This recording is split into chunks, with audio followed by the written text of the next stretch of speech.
Hi all, welcome to ASAP learning. So നമ്മൾ ഇന്നത്തെ ക്ലാസ്സിൽ ഡിസ്കസ് ചെയ്യുന്നത് 2026 നൽകിയിട്ടുള്ള 98ാമത് ഓസ്കാർ അവാർഡിനെ കുറിച്ചിട്ടാണ്. സോ PSC പരീക്ഷകളിൽ വളരെ പ്രധാനപ്പെട്ട ഒരു ചോദ്യ മേഖലയാണ് ഓസ്കാർ അവാർഡുകൾ എന്ന് പറയുന്നത്. മികച്ച നടൻ, മികച്ച ചിത്രം, മികച്ച സംവിധായകൻ എന്നീ പ്രധാനപ്പെട്ട കാറ്റഗറിയിലെ ജേതാക്കൾ ആരാണ് എന്ന രീതിയിലൊക്കെ PSC പരീക്ഷയിൽ ചോദ്യം വരാറുണ്ട്. സോ വരാൻ പോകുന്ന പരീക്ഷകൾക്ക് നിങ്ങൾ നിർബന്ധമായിട്ടും പഠിച്ചിരിക്കേണ്ട ഒരു പ്രധാനപ്പെട്ട ഏരിയയാണ് ഓസ്കാർ അവാർഡ്സ് എന്ന് പറയുന്നത്. അക്കാഡമി അവാർഡ്സ് എന്നും ഈ ഒരു ഓസ്കാർ അവാർഡ് അറിയപ്പെടുന്നുണ്ട്. അപ്പോൾ 98ാമത് ഓസ്കാർ പുരസ്കാരമാണ് ഇത്തവണ നൽകിയിട്ടുള്ളത്. അപ്പോൾ അതുമായി ബന്ധപ്പെട്ട് അറിഞ്ഞിരിക്കേണ്ട പ്രധാനപ്പെട്ട കാറ്റഗറി എന്തൊക്കെയാണ് പ്രധാനപ്പെട്ട പോയിന്റുകൾ, എന്തെങ്കിലും സവിശേഷതകളുണ്ടോ, ഇതൊക്കെ ഡീറ്റെയിൽ ആയിട്ട് പറയുന്ന ഒരു സെഷനാണ്.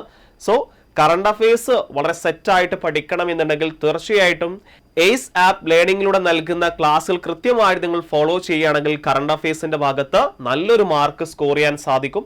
സോ നമുക്ക് ക്ലാസ്സിലേക്ക് കടക്കാം. നമ്മൾ ഡിസ്കസ് ചെയ്യാൻ പോകുന്ന ടോപ്പിക്കാണ് 2026 ഓസ്കാർ അവാർഡുകൾ. അപ്പോൾ നമ്മൾ ഓസ്കാർ അവാർഡിലേക്ക് വരികയാണെങ്കിൽ ഇത്തവണത്തെ ഓസ്കാർ അവാർഡിന്റെ വേദി എന്ന് പറയുന്നത് ലോസ് ഏഞ്ചലസിലെ ഡോൾബി തിയേറ്റർ ആയിരുന്നു. വേദിയൊന്നും PSC പരീക്ഷയ്ക്ക് ചോദിക്കാൻ സാധ്യതയില്ല. ജസ്റ്റ് ഒരു ഇൻഫർമേഷൻ എന്ന രീതിയിൽ മാത്രം അറിഞ്ഞിരിക്കുക. 2026 ഓസ്കാർ അവാർഡ്സിന് വേദിയായിട്ടുള്ള സ്ഥലമാണ് അമേരിക്കയിലുള്ള ലോസ് ഏഞ്ചലസിലെ ഡോൾബി തിയേറ്റർ എന്ന് പറയുന്നത്. ഇനി ഈ ഓസ്കാറിന്റെ അവതാരകൻ എന്ന് പറയുന്നത് കോനൻ ഒബ്രിയാൻ ആണ്. ഈ കോനൻ ഒബ്രിയാൻ എന്ന് പറയുന്ന വ്യക്തി തുടർച്ചയായ 2ാം വർഷമാണ് ഓസ്കാറിന്റെ അവതാരകനായിട്ട്. അത് കഴിഞ്ഞ വർഷത്തിലും ഈ വർഷത്തിലും കോനൻ ഒബ്രിയാൻ ആയിരുന്നു ഓസ്കാറിന്റെ ആ പുരസ്കാര ദാന ചടങ്ങിൽ അവതാരകൻ എന്ന് പറയുന്നത്. ഇനി നമ്മൾ 2 നമ്പറിലേക്ക് പോവുകയാണ്. ഈ ഓസ്കാറിൽ ഏറ്റവും കൂടുതൽ നോമിനേഷൻ ലഭിച്ചിട്ടുള്ള ചിത്രമായിരുന്നു സിന്നേഴ്സ് എന്ന് പറയുന്ന ചിത്രം. നോമിനേഷൻസ് ആണ്, പുരസ്കാരമല്ല. ഓസ്കാറിന്റെ ചരിത്രത്തിൽ തന്നെ ഏറ്റവും കൂടുതൽ നോമിനേഷൻ ലഭിക്കുന്ന ചിത്രമായിട്ട് മാറിയത് ഈ പറയുന്ന സിന്നേഴ്സ് എന്ന് പറയുന്ന ചിത്രമാണ്. 16 നോമിനേഷനുകളാണ് ഈ പറയുന്ന സിന്നേഴ്സ് എന്ന് പറയുന്ന ചിത്രം 2026 ഓസ്കാറിലേക്ക് ആ ഒരു നോമിനേഷൻ ലഭിച്ചിട്ടുണ്ടായിരുന്നത്. പക്ഷെ പിന്നീട് അവർക്കത് അത്രയും അവാർഡ്സുകൾ കരസ്ഥമാക്കാൻ സാധിച്ചില്ല.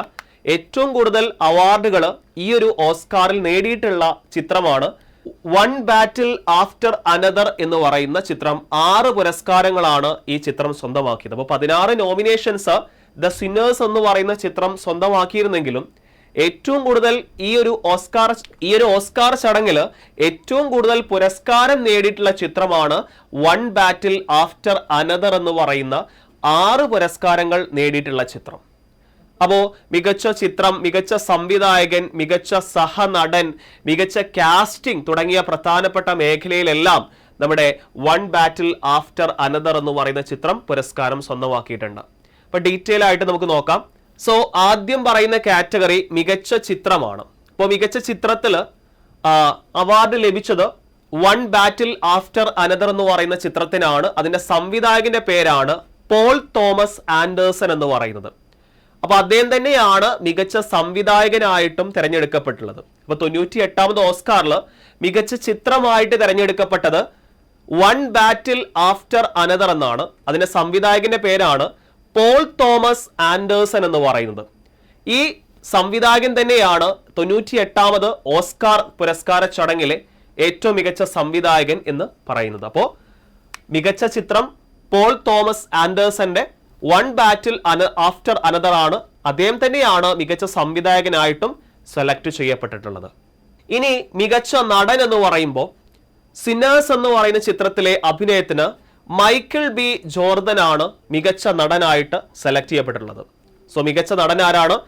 സിന്നേഴ്സ് എന്ന് പറയുന്ന ചിത്രത്തിലെ അഭിനയത്തിന് മൈക്കിൾ B. ജോർദൻ ആണ് മികച്ച നടനായിട്ട് സെലക്ട് ചെയ്തിട്ടുള്ളത്. മികച്ച നടിയാണെങ്കിൽ ഹാംനെറ്റ് എന്ന് പറയുന്ന ചിത്രത്തിലെ അഭിനയത്തിന് ജെസ്സി ബക്ലി എന്ന് പറയുന്ന നടിക്കാണ് 98ാമത് ഓസ്കാർ പുരസ്കാര ചടങ്ങിൽ മികച്ച നടിയായിട്ടുള്ള ആ ഒരു ഓസ്കാർ പുരസ്കാരം ലഭിച്ചത്. ജെസ്സി ബക്ലി എന്ന് പറയുന്ന നടിക്കാണ്. ചിത്രത്തിന്റെ പേരാണ് ഹാംനെറ്റ്. പ്രധാനമായിട്ട് ഓർത്തിരിക്കേണ്ട 4 കാറ്റഗറിയാണ് മികച്ച ചിത്രം, മികച്ച സംവിധായകൻ, മികച്ച നടൻ, മികച്ച നടി. ഓക്കെ, ഇനി നമ്മൾ നേരത്തെ പറഞ്ഞത് വൺ ബാറ്റിൽ ആഫ്റ്റർ അനദർ എന്ന് പറയുന്ന ചിത്രത്തിന് ഓസ്കാറിലെ മികച്ച ചിത്രത്തിനുള്ള പുരസ്കാരമാണ് ലഭിച്ചത്. ഇനി എല്ലാ വർഷവും മികച്ച വിദേശ ഭാഷാ ചിത്രം എന്ന് പറയുന്ന കാറ്റഗറിയിൽ, ഇന്റർനാഷണൽ ഫീച്ചർ ഫിലിം എന്ന് പറയുന്ന കാറ്റഗറിയിൽ പുരസ്കാരം പ്രഖ്യാപിക്കാറുണ്ട്. സോ ഇത്തവണത്തെ മികച്ച വിദേശ ഭാഷാ ചിത്രം എന്ന് പറയുന്ന ഏതാണ്? സെന്റിമെന്റൽ വാല്യൂ എന്ന് പറയുന്ന നോർവേയിൽ നിന്നുള്ള ചിത്രമാണ്. നോർവേ എന്ന് പറയുന്ന രാജ്യത്ത് നിന്നുള്ള സെന്റിമെന്റൽ വാല്യൂ എന്ന് പറയുന്ന ചിത്രമാണ് മികച്ച വിദേശ ഭാഷാ ചിത്രം എന്ന് പറയുന്ന കാറ്റഗറിയിലെ പുരസ്കാരം ലഭിച്ചത്. ഇതിന്റെ സംവിധായകനാണ് ജോക്കിം ട്രയർ എന്ന് പറയുന്ന ആള്. ഓക്കെ, ജോക്കിം ട്രയർ എന്ന് പറയുന്ന ആളാണ് ഇതിന്റെ സംവിധായകൻ എന്ന് പറയുന്നത്. അപ്പോ മികച്ച വിദേശ ഭാഷാ ചിത്രം അല്ലെങ്കിൽ ഇന്റർനാഷണൽ ഫീച്ചർ ഫിലിം എന്ന് പറയുന്ന കാറ്റഗറിയിൽ പുരസ്കാരം ലഭിച്ച ചിത്രമാണ് സെന്റിമെന്റൽ വാല്യൂ എന്ന് പറയുന്നത്. ഇത് നോർവേയിൽ നിന്നുള്ള ചിത്രമാണ്. ഈ കാറ്റഗറിയിൽ മത്സരിച്ച ഇന്ത്യൻ ചിത്രമാണ് ഹോം ബൗണ്ട് എന്ന് പറയുന്നത്. ഹോം ബൗണ്ട് എന്ന് പറയുന്ന ചിത്രമാണ് ഈ കാറ്റഗറിയിൽ ഇന്ത്യയിൽ നിന്ന്, അതായത് ഇന്ത്യയുടെ 98ാമത് ഓസ്കാറിലേക്കുള്ള ഒഫീഷ്യൽ എൻട്രി ആയിരുന്നു ഹോം ബൗണ്ട് എന്ന് പറയുന്ന ചിത്രം. അതിന്റെ സംവിധായകനാണ് നീരജ് ഗെയ്വാൻ എന്ന് പറയുന്നത്. നീരജ് ഗെയ്വാൻ എന്ന് പറയുന്ന സംവിധായകൻ സംവിധാനം ചെയ്ത ചിത്രമാണ് ഹോം ബൗണ്ട്. 98ാമത് ഓസ്കാറിലേക്കുള്ള ഇന്ത്യയുടെ ഒഫീഷ്യൽ എൻട്രി ആയിരുന്നു ഹോം ബൗണ്ട്. പക്ഷേ പുരസ്കാരമോ എന്നാൽ ഫൈനൽ റൗണ്ടിലേക്കോ എത്താൻ സാധിച്ചില്ല. അപ്പോ മികച്ച വിദേശ ഭാഷാ ചിത്രമാണ് സെന്റിമെന്റൽ വാല്യൂ. നോർവീജിയൻ ചിത്രമാണ്. അതിന്റെ സംവിധായകനാണ് ജോക്കിം ട്രയർ എന്ന് പറയുന്നത്. ഇനി മികച്ച ആനിമേഷൻ ചിത്രമാണ് K pop demon hunters. K pop demon hunters എന്ന് പറയുന്ന ചിത്രമാണ് മികച്ച ആനിമേഷൻ ചിത്രം. K pop demon hunters. മികച്ച ഡോക്യുമെന്ററി ചിത്രമാണ് mister nobody against Putin. Mister nobody against Putin എന്ന് പറയുന്ന ചിത്രമാണ് മികച്ച ഡോക്യുമെന്ററി. അപ്പോൾ മികച്ച ആനിമേഷൻ ചിത്രമാണ് കെ പോപ്പ് ഡീമണ്ട് ഹണ്ടേഴ്സ്. എന്നാൽ മികച്ച ഡോക്യുമെന്ററിയാണ് mister nobody against Putin. Mister nobody against Putin എന്നാണ് മികച്ച ഡോക്യുമെന്ററിയുടെ പേര്. ഓക്കെ, ഇനി ഡോക്യുമെന്ററിയുമായി ബന്ധപ്പെട്ട് പറയുകയാണെങ്കിൽ ഇന്ത്യൻ അമേരിക്കൻ സംവിധായകയാണ് ഗീത ഗാന്ധബീർ എന്ന് പറയുന്നത്. ഇവരുടെ ഡോക്യുമെന്ററി മികച്ച ഡോക്യുമെന്ററി ഫീച്ചർ, മികച്ച ഡോക്യുമെന്ററി ഷോർട്ട് എന്നീ 2 വിഭാഗങ്ങളിൽ ഒരേ സമയം നോമിനേഷൻ നേടിയിട്ടുണ്ട്. പക്ഷേ പുരസ്കാരം ലഭിച്ചിട്ടില്ല.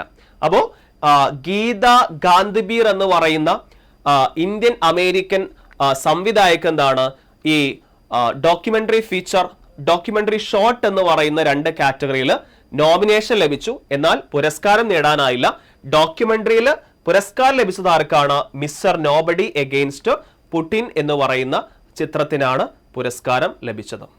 ഓക്കെ, ഇനി മികച്ച സഹനടനും മികച്ച സഹനടിയെ കുറിച്ചാണ്. ഞാൻ ഓൾറെഡി പറഞ്ഞിരുന്നു, മികച്ച ചിത്രം, മികച്ച സംവിധായകൻ, മികച്ച സഹനടൻ എന്ന കാറ്റഗറിയിലെല്ലാം നമ്മുടെ വൺ ബാറ്റിൽ ആഫ്റ്റർ അനദർ എന്ന് പറയുന്ന ചിത്രമാണ് പുരസ്കാരം നേടിയത്. സോ ഷോൺ പെൻ എന്ന് പറയുന്ന വ്യക്തി മികച്ച സഹനടനായിട്ട് 98ാമത് ഓസ്കാർ പുരസ്കാര ചടങ്ങിൽ അവാർഡ് നേടി. അദ്ദേഹത്തിന്റെ 3ാമത്തെ ഓസ്കാർ ആണ്. ഷോൺ പെൻ എന്ന് പറയുന്ന വ്യക്തിയുടെ 3ാമത്തെ ഓസ്കാർ ആണ് ഈ ഒരു 98ാമത് ഓസ്കാർ പുരസ്കാരം എന്ന് പറയുന്നത്. അപ്പോ മികച്ച സഹനടനായിട്ട് സെലക്ട് ചെയ്തത് ഷോൺ പെൻ ആണ്. അദ്ദേഹത്തിന് പുരസ്കാരത്തിന് അർഹനാക്കിയിട്ടുള്ള ചിത്രമാണ് വൺ ബാറ്റിൽ ആഫ്റ്റർ അനദർ. അദ്ദേഹത്തിന് 3ാമത്തെ ഓസ്കാർ പുരസ്കാരമാണ്. ഇനി മികച്ച സഹനടിയാണെങ്കിൽ എയ്മി മാഡിഗൺ ആണ് മികച്ച സഹനടി എന്ന് പറയുന്നത്. വെപ്പൺസ് എന്ന് പറയുന്ന ചിത്രത്തിനാണ് പുരസ്കാരം ലഭിച്ചിട്ടുള്ളത്. അപ്പോൾ മികച്ച സഹനടനും സഹനടിയും അത്ര വലിയ ഇമ്പോർട്ടന്റ് ഇല്ല. നിങ്ങൾ ഈ ഷോൺ പെന്നിനെ കുറിച്ച് അറിഞ്ഞിരിക്കുക. ബിക്കോസ് അദ്ദേഹത്തിന്റെ 3ാമത്തെ ഓസ്കാർ ആണ് 98ാമത് ഓസ്കാറിലെ പുരസ്കാരം. ഓക്കെ, അപ്പൊ അതുകൊണ്ട് അതൊരു ചോദ്യമായിട്ട് ചോദിക്കാൻ സാധ്യതയുണ്ട്. ഇനി സിന്നേഴ്സ് എന്ന ചിത്രത്തിലൂടെ ഓട്ടം ഡ്യൂറാൾഡ് ആർക്കാപ്പോ എന്ന് പറയുന്ന വനിതക്ക് മികച്ച ഛായാഗ്രഹണത്തിനുള്ള ഓസ്കാർ നേടുന്ന ആദ്യ വനിതയായി. അപ്പോ സിന്നേഴ്സ് എന്ന് പറയുന്ന ചിത്രത്തെ കുറിച്ച് നമ്മൾ പറഞ്ഞിരുന്നു അല്ലെ. ഈ ഓസ്കാറിൽ 16 നോമിനേഷൻ, ഓസ്കാറിന്റെ ചരിത്രത്തിലെ ഏറ്റവും കൂടുതൽ നോമിനേഷൻ ലഭിക്കുന്ന ചിത്രമാണ് സിന്നേഴ്സ് എന്ന് പറയുന്ന ചിത്രം. അപ്പൊ ആ ചിത്രത്തില് ഛായാഗ്രഹണം ചെയ്ത വനിതയാണ് ഓട്ടം ഡ്യൂറാൾഡ് ആർക്കാപ്പോ എന്ന് പറയുന്ന വ്യക്തി. അപ്പോ അവർക്ക് എന്താണ് മികച്ച ഛായാഗ്രഹണത്തിനുള്ള ഓസ്കാർ പുരസ്കാരം ലഭിച്ചിട്ടുണ്ട്. ഈ ഓസ്കാർ പുരസ്കാരം, മികച്ച ഛായാഗ്രഹണത്തിന് ഓസ്കാർ പുരസ്കാരം ലഭിക്കുന്ന ആദ്യ വനിതയാണ് ഓട്ടം ഡ്യൂറാൾഡ് ആർക്കാപ്പോ എന്ന് പറയുന്നത്. അത് ഒരു ചരിത്രമാണ്, അതുകൊണ്ട് അതും ഒരു ചോദ്യമായിട്ട് മാറാൻ സാധ്യതയുണ്ട്. ഓസ്കാറിൽ ഛായാഗ്രഹണത്തിന് ഓസ്കാർ ലഭിക്കുന്ന ആദ്യ വനിതയാണ് ഓട്ടം ഡ്യൂറാൾഡ് ആർക്കാപ്പോ.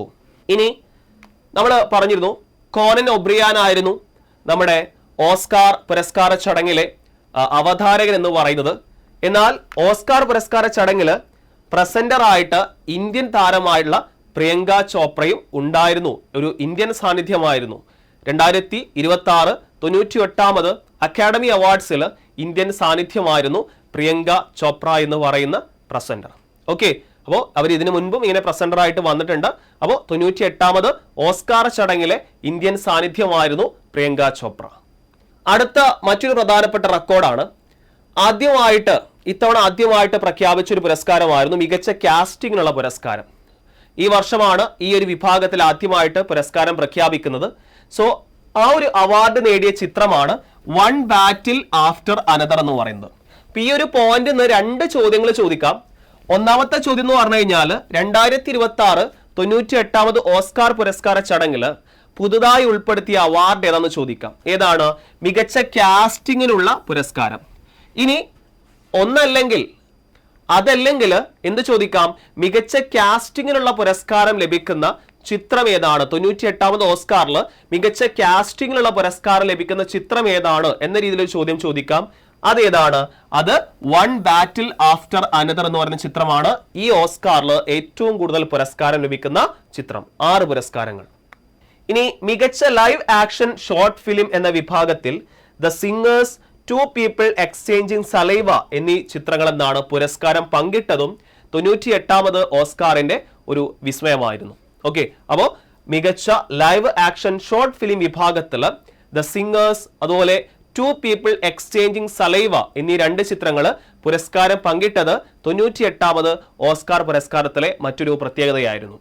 ഓക്കെ, അപ്പോൾ ഓസ്കാറുമായി ബന്ധപ്പെട്ട് ചോദിക്കാൻ സാധ്യതയുള്ള പോയിന്റുകൾ, എന്തെങ്കിലും പ്രത്യേകതകൾ ഉണ്ടെങ്കിൽ അതെല്ലാം നമ്മൾ ഡീറ്റെയിൽ ആയിട്ട് പറഞ്ഞിട്ടുണ്ട്. ഓസ്കാറുമായി ബന്ധപ്പെട്ട് നിങ്ങൾ പരീക്ഷയ്ക്ക് പഠിക്കുന്നുണ്ടെങ്കിൽ പരീക്ഷ ഓറിയന്റഡ് ആയിട്ടുള്ള ഏറ്റവും മികച്ച ക്ലാസ് ആണ് നിങ്ങളിലേക്ക് എത്തിച്ചിട്ടുള്ളത്. ഇതിലെ പോയിന്റ്സ് കൃത്യമായിട്ട് ഞാൻ ഇമ്പോർട്ടന്റ് കൊടുക്കാൻ പറഞ്ഞ പോയിന്റ്സ് കൃത്യമായിട്ട് പഠിക്കുകയാണെങ്കിൽ, ഓസ്കാറുമായി ബന്ധപ്പെട്ട് ഒരു ചോദ്യം ചോദിക്കുകയാണെങ്കിൽ, 98ാമത് ഓസ്കാറുമായി ബന്ധപ്പെട്ട ഒരു ചോദ്യം ചോദിക്കുകയാണെങ്കിൽ വളരെ ഈസി ആയിട്ട് നിങ്ങൾക്ക് ആൻസർ ചെയ്യാൻ സാധിക്കും എന്നത് ഉറപ്പാണ്. സോ ക്ലാസ് ഇഷ്ടമായെങ്കിൽ തീർച്ചയായിട്ടും ലൈക്ക് ചെയ്യുക. PSC പ്രിപ്പയർ ചെയ്യുന്ന നിങ്ങളുടെ ഫ്രണ്ട്സിലേക്ക് ഷെയർ ചെയ്യുക. ഓസ്കാർ അവാർഡ്സുമായി ബന്ധപ്പെട്ട ഈ ക്ലാസ്സിനെ കുറിച്ചുള്ള നിങ്ങളുടെ നിർദ്ദേശങ്ങളും അഭിപ്രായങ്ങളും കമന്റ് ബോക്സിൽ രേഖപ്പെടുത്തുക. ഇതുപോലെ നിങ്ങൾ ആഗ്രഹിക്കുന്ന ടോപ്പിക്സ് ഉണ്ടെങ്കിൽ തീർച്ചയായിട്ടും അത് കമന്റ് ബോക്സിൽ രേഖപ്പെടുത്തുക. അതുപോലെ ആദ്യമായിട്ടാണ് നമ്മുടെ ചാനൽ കാണുന്നതെങ്കിൽ തീർച്ചയായിട്ടും ലൈക്ക് ചെയ്യുക, സബ്സ്ക്രൈബ് ചെയ്യുക. ഫ്രീക്വന്റ് ആയിട്ട് നമ്മുടെ ചാനൽ ലഭിക്കുന്ന വീഡിയോസ്, ഷോർട്സ്, ലൈവ് സെഷൻസ് ഒക്കെ കാണാൻ വേണ്ടിയിട്ട് നമ്മുടെ ചാനലിന്റെ ബെൽ ഐക്കൺ ക്ലിക്ക് ചെയ്യുക. സോ അടുത്ത ക്ലാസ്സിൽ നമുക്ക് വീണ്ടും കാണാം. അതുവരേക്കും എല്ലാവർക്കും താങ്ക് യു.